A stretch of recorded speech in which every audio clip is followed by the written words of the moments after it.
आला का पुरी हो? कोण आलाय काका तुम्ही? तुम्हाला चुलता नाही का? हा हाय तर तिकडे गावाला आहे. आम्हाला तिकडे त्यांच्या गावात जाऊ वाटतं पण आमच्या जाऊ देत.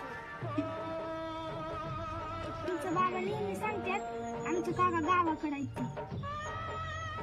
बरं असू दे. तो काय धरा तुम्हाला. तो है मेरी जिंदगी